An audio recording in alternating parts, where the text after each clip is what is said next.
اول شونه تخم مرغا رو خورد میکنیم، توش آب جوش میریزیم تا نرم بشه و بهش سرکه و نمک اضافه میکنیم.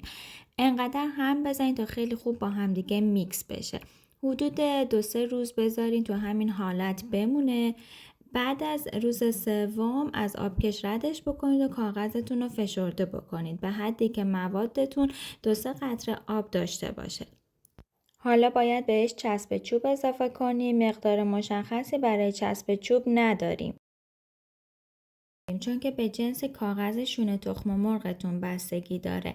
مثلا اینجا برای 3 تا شونه تخم مرغ حدود 3-4 قاشق چسب چوب کافیه.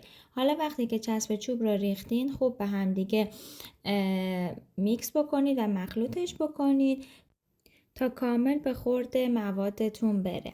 حالا برای اینکه بخواین از چسب چوب کمتری استفاده بکنید میتونید از چسب سیریش استفاده بکنید که اونو از عطاریا یا رنگ فروشی ها میتونید بخرید. ولی برای استفاده از چسب سیریش کافیه که یه مقداری به اون آب اضافه بکنید تا حالت خمیری شکلی پیدا بکنه. مقدار چسب سیریشتون حدوداً به اندازه نصف چسب چوبتون هستش.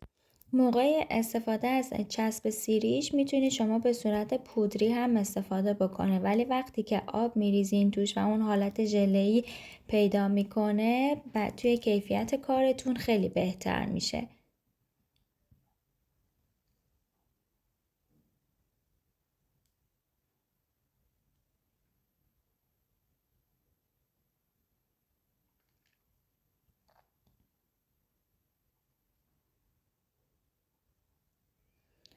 حالا کم کم به موادتون چسب سیریش رو اضافه میکنید و انقدر هم میزنید تا چسب به خورد موادتون بره.